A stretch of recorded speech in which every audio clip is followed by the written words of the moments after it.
Assalamualaikum warahmatullahi wabarakatuh. Bismillahirrahmanirrahim. Alhamdulillahi rabbil alamin. Wassalatu wassalamu ala ashrafil anbiya'i wal mursalin Sayyidina Muhammadin wa ala alihi wa ashabihi ajma'in. Amma ba'du. Para kiai yang saya muliakan, alim ulama yang saya cintai, Bapak Camat, Bapak Lurah, Sahibul Hajah, di Bapak Kiai kita, Kiai Ali Muzaffar, teman-teman dari PT IKI ini yang datang sengaja dari jauh tadi memberikan acara surprising sama Kiai ini, acara haflah tilawatul Quran. Sekarang giliran saya untuk menyampaikan tausiah.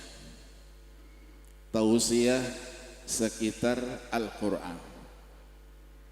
Insya Allah kita akan sampai waktu sholat Jumat nanti.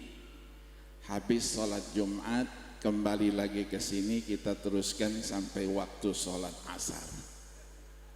Amin.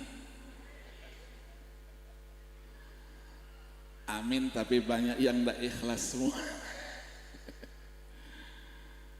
Bapak-bapak dan ibu-ibu sekalian, waktu kita sedikit. Ketika kita berbicara Al-Quran, berarti kita berbicara sesuatu yang dipastikan tidak akan ada kata selesainya. Itulah Al-Quranul Karim. Kandungan isinya yang luar biasa.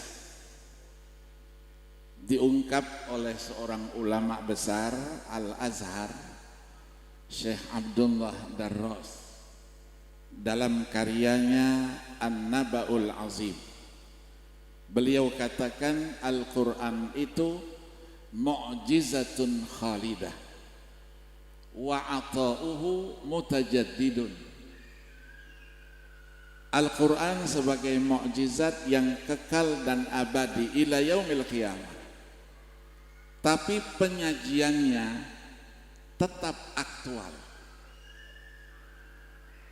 Kalau ada orang yang mengatakan bahwa Al-Quran itu sudah jadul, 14 abad setengah yang lalu diturunkan, yang jadul itu yang ngomong. Al-Quran tetap dia aktual dan selalu menyajikan jawaban-jawaban seluruh masalah kehidupan yang kita jalani. Kalau ada orang yang mengatakan bahwa untuk sekarang ini yang disebut dengan zaman teknologi, zaman yang begitu canggih dengan berbagai aplikasinya, mereka katakan tidak perlu lagi kita menghafal Al-Quranul Karim. Karena apa gunanya kita menghafal? Menghafal itu hanya menunjukkan sebuah ayat, adanya di surat apa, juz berapa, halamannya halaman berapa. 1 menit juga kita dapatkan melalui aplikasi. Ini adalah pendapat yang sangat keliru, sesat. Karena ketika kita bertanya limadza nahfadzul Quran, kenapa kita menghafal Al-Quran, itu ada 22 jawaban. 22 jawaban. Kalau satu jawabannya 10 menit, berarti berapa menit tuh? Wajarlah kalau kita selesaikan nanti menjelang sholat asar. Amin.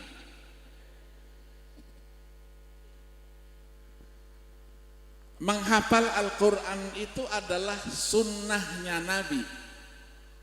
Kita menghafal Al-Quran berarti mengikuti sunnahnya Nabi. At-ta'assi wal iqtida bin Nabi alaihi salatu wassalam. Menghafal Al-Quran juga at-ta'assi wal iqtida bis sahabah radhiyallahu anhum. Mengikuti sunnahnya sahabat, juga mengikuti sunnahnya para tabi'in.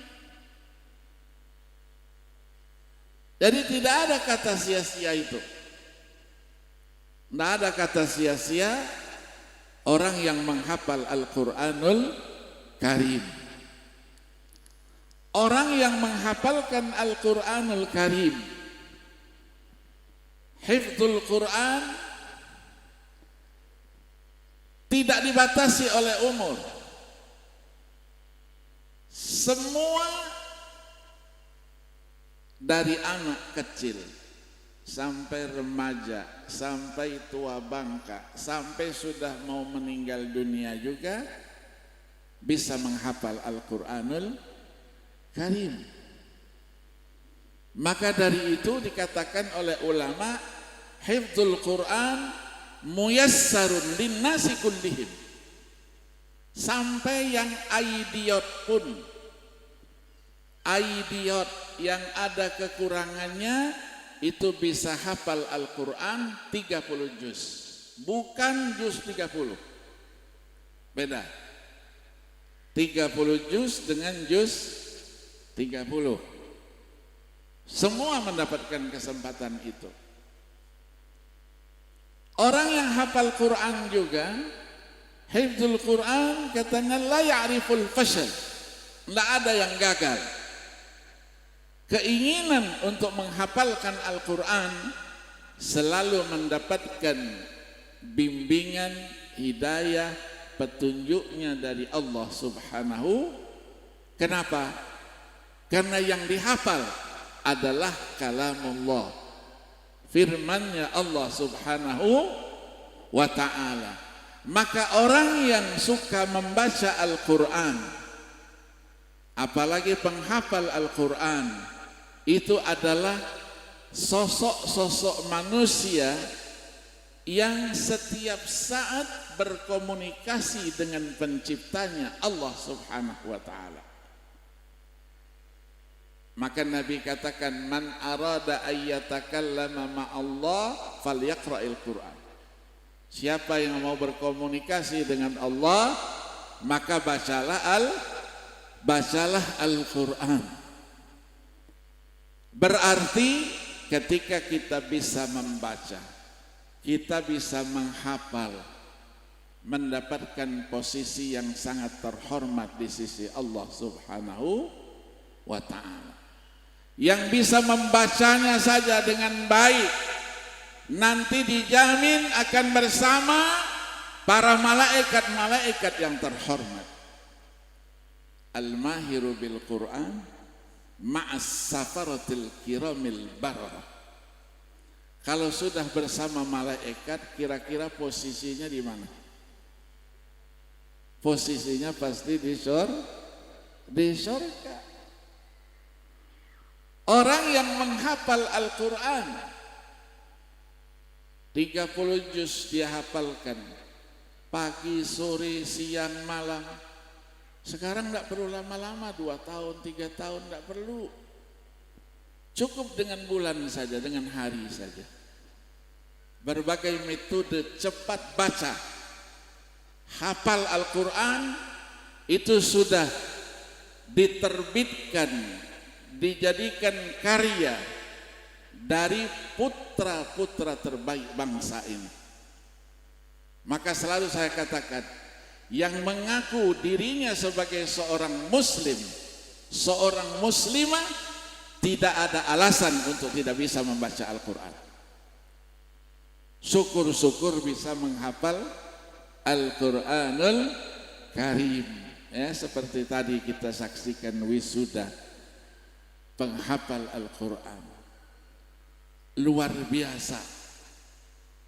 Luar luar biasa. Yang hafal Quran itu luar biasa. Apa keistimewaan-keistimewaannya? Yang pertama, orang yang hafal Quran pasti cerdas. Pasti dia lebih unggul dari yang lainnya. Di kelas pasti dia lebih pintar, lebih pandai, lebih segala-galanya. Wisuda nanti pasti dia menjadi wisudawan, wisudawati terbaik. Ini sudah menjadi bukti. Sudah menjadi bukti. Kenapa? Karena Al-Quran 30 juz di sini. Mata pelajaran itu kecil. Yang tidak hafal Quran malam-malam tidak tidur, besok mau ujian. Tapi bagi yang hafal Quran, tidurnya nyenyak-nyenyak saja. Besok pagi ujian, insya Allah nilainya lebih tinggi dari yang tadi tidak tidur satu malam untuk menghafal menghadapi ujian. Betul? Bukan dongeng ini. Bukan dongeng. Dulu saya sekolah dulu, kalau mau ujian tidur saya nyenyak-nyenyak. Teman-teman, pagi malu nanti kalau tidak lulus. Ya sudah, ente belajar, saya tidur yang nyenyak. Nanti besok pagi kita ujian. Pengumuman ujian, siapa yang nilainya yang tinggi nanti kita lihat. Itu berkat menghafal Al-Quranul Karim. Jadi kalau Al-Quran sudah kita kuasai, yang lain itu mudah dan dimudahkan oleh Allah Subhanahu wa ta'ala. Nah, alhamdulillah sekarang orang yang hafal Quran itu dihargai. Siswa SMA, aliyah, mau masuk perguruan tinggi, kalau dia hafal Al-Quran, mau masuk UIN, diterima tanpa testing, langsung dikasih beasiswa. Perguruan tinggi umum, masuk mau kemana? Diponegoro, UI, Gajah Mada, daftarkan, tidak ditesting, dikasih beasiswa dan boleh memilih fakultas mana saja yang dia ingini. Satu kemuliaan buat kita. Kalau UIN dari sejak dulu, ya sejak saya jadi menteri dulu, kita kasih beasiswa. Sekarang perguruan tinggi juga begitu. Kita bersyukur sama Pak Nasir yang pernah menjadi menteri dari Undip. Saya bilang sama beliau, Bapak mau meninggalkan apa nih setelah tidak jadi menteri? Apa Ustaz? Bikin keputusan menteri menteri pendidikan. Siapa yang masuk perguruan tinggi dari SMA, dari mana saja, diterima tanpa testing, kasih beasiswa sampai dia selesai. Milih jurusan mana saja. Dikiranya anak-anak pondok itu tidak bisa masuki eksakta, kedokteran, fisika, tidak bisa. Siapa bilang? Sekarang wisudawati, wisudawan terbaik UIN, kalau ada fakultas kedokterannya di Jakarta, yang menjadi wisudawan terbaik siapa? Yang hafal Al-Quranul Karim. Maka sekarang kita bersyukur Hafizul Quran itu tidak didominasi oleh orang-orang Kementerian Agama, tapi juga Kementerian Pendidikan Tinggi. Walaupun masih ada juga UIN yang mendominasi penghafal Quran terbanyak. UIN terbanyak penghafal Al-Qurannya di mana? UIN mana? UIN Malang. Lebih dari 3.000 mahasiswa yang hafal Al-Quran. Saya kadang-kadang setiap bulan saya ke sana, khotaman sama mereka. Bangga kita. Jurusan matematika, wisuda terbaik, ternyata hafal Al-Quranul Karim. Maka yang disebutkan oleh para ulama, Hafizul Quran itu ada namanya quwwatul dzakirah, kekuatan hafalan. Yang kedua apa? Yang kedua, orang yang hafal Quran pasti al-lahajatul arabiyahnya lebih bagus. Dialek bahasa Arabnya pasti lebih bagus. Kenapa? Setiap hari dia baca Al-Quran yang notabene adalah bahasa Arab. Yang ketiga apa? Memberikan yang disebut dengan istilah ar-rahatun nafsiyah, ketenangan jiwa. Orang yang hafal Quran pasti tenang jiwanya. Kenapa? Karena kemana-mana Al-Quran bersama dia. Yang keempat apa? Ar-rif'atu fid darain. Dia mempunyai kemuliaan di dunia dan kemuliaan pula di akhirat. Orang sering mengatakan apa kemuliaannya? Masya Allah, kelebihan orang hafal Quran itu luar biasa. Mau yang mana? Teman-teman kawan-kawan ini di PT IKI, ada yang jatuh di pondok pesantrennya waktu sholat asar karena biasa licin, jatuh, kepalanya terbentur, ternyata pendarahan di otak, dibawa ke rumah sakit, akhirnya dioperasi. Operasi begitu dibuka batok kepalanya, salah seorang dokter spesialis 20 tahun dia melaksanakan tugasnya sebagai spesialis operasi otak, dia tidak pernah temukan seperti itu. Begitu dia operasi, ternyata ada sesuatu, ada pembuluh darahnya yang masih terbuka. Dia keluar, dia tanya, istrinya ditanya, siapa ini? Suamimu siapa? Teman-temannya juga yang hadir siapa?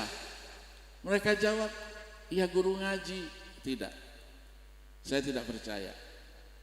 Akhirnya disampaikan oleh teman-teman bahwa dia seorang hamilul Quran, hafizul Quran, hafalannya bagus. Itu katanya kuncinya. Saya tidak mendahului yang di atas.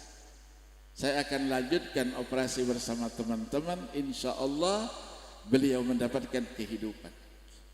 Allah berikan ke umur yang panjang. Masuk dia ke dalam, begitu dia keluar lagi, insya Allah selesai. Tenang saja. Sadar, sampai sekarang masih hidup.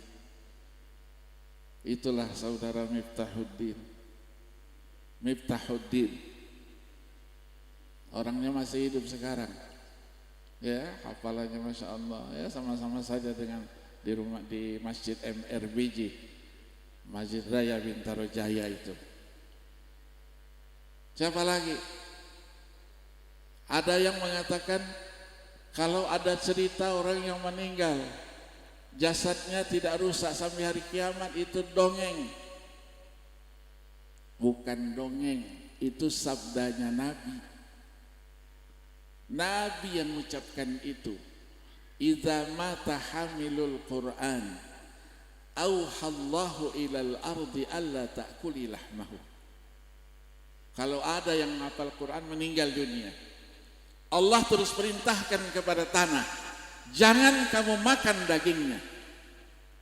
Tanah terus menjawab, faqalat kaifa akulu lahmahu wa kalamuka fi jawfi. Bagaimana kata tanah, aku akan memakan dagingnya sementara di dalam dadanya ada Al-Quranul Karim. 2019 di Palembang, kota kelahiran saya. Biasa malam Ramadan, anak-anak yang hafal Quran keliling ke masjid musola khotaman 2 kali 3 kali kadang-kadang habis salat tarawih. Malam 19 biasa, karena kota Palembang itu kota ada sungai Musi, mereka naik sampan keluar. Pas malam 19 itu di masjid keluarga saya, Masjid Al-Munawwar, Pulang, tidak ada sampan lain kecuali satu sampan. Naiklah di situ 18 orang. Di tengah-tengah sungai bocor. Jerit-jerit minta bantuan, tidak ada. Di tengah sungai Musi dulu saya ingat, tahun 75 malam Jumat, ada kapal yang terbalik. Di bawah ada pusaran. Ustadznya cerita, Umar Al-Munawwar, jangan ada yang terjun. Kita tidak ada yang bantu kita. Pegang saja sampan ini. 3 orang lompat. Pakai gamis. Masuklah ke dalam pusaran yang di bawah itu. 2 hari ditemukan 1, 2. Terakhir ditemukan seorang yang sudah hafal Quran dan pada bulan Septembernya mau dikirim ke PT IKI. Namanya Alfi Syahr. Alfi Syahr, anak sematawayang dari Kiai Firdaus. Sampai dengan malam 23 malam 24. Baru ditemukan berapa kilo dari itu. Ketika ditemukan, biasanya kalau orang sudah tenggelam, jasadnya bengkak. Pakaian apa saja yang dipakainya jebol. Karung pun jebol. Dulu tahun 65 saya masih kecil.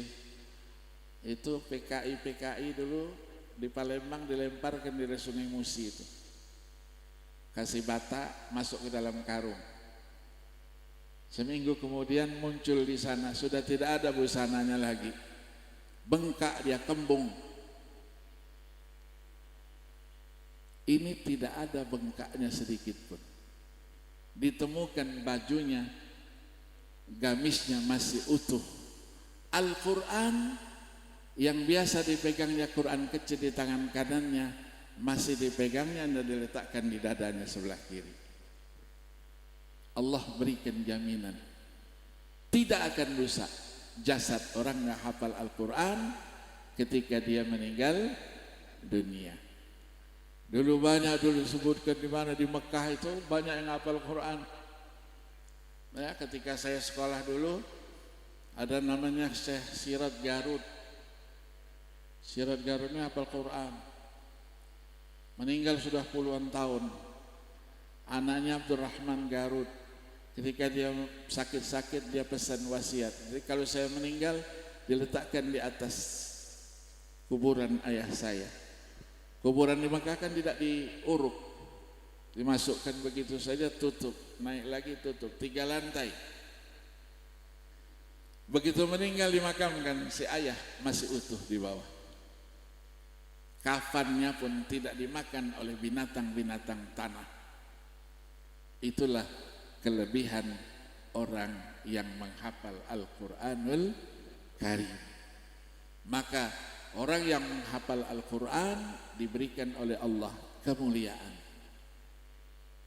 Nah sekarang kita doakan ma'had tahfiz, ya, seperti Ustaz Ali Muzaffar, yang bukan seperti ma'had tahfiz atau istilahnya sekolah-sekolah tahfiz yang ada di mana-mana, ya, yang bacaannya tidak jelas, hafalannya juga berantakan. Di sini dijaga betul-betul. Menghafal Al-Quran, belajar Al-Quran tidak boleh belajar sendiri, harus dari gurunya. Tadi disebut ada sanadnya. Siapa gurunya? Guru-gurunya sampai dengan Rasulullah Sallallahu Alaihi Wasallam. Ini kita doakan semoga ma'had tahfiz seperti ini terus dapat mencetak para penghafal Al-Quran, baik laki-laki maupun wanita, untuk menjaga negara tercinta kita Republik Indonesia. Maka di dunia juga orang yang hafal Quran, ijazahnya ada SMA, mau sekolah kemana saja ke luar negeri, diberikan kemudahan oleh Allah Subhanahu wa Ta'ala, oleh pemerintah. Jadi kalau ada yang hafal Quran 30 juz, ada ijazah sanawiyahnya, mau sekolah kemana? Mau ke sekolah kemana? Ke tempat saya sekolah dulu di Madinah Al-Munawwarah. Mau sekolah ke Jamiat Ummul Qura di Makkah Al-Mukarramah.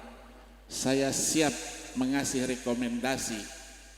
Hafal Al-Quran 30 juz dan insya Allah langsung diterima di sana. Saya bersyukur. Ya, saya alumni Madinah tahun 87 dan Ummul Qura. Sekarang alhamdulillah saya diangkat menjadi dewan guru besar di sana. Kalau ada rekomendasi insya Allah mereka perhatikan. Maka secara diam-diam saya sudah kirim 48 orang dari seluruh Indonesia. Ada yang modal hafalnya 5 juz, 10 juz. Kita sebutkan di situ. Waqad hafidha minal Qur'an siapa? 10 juz, 20 juz.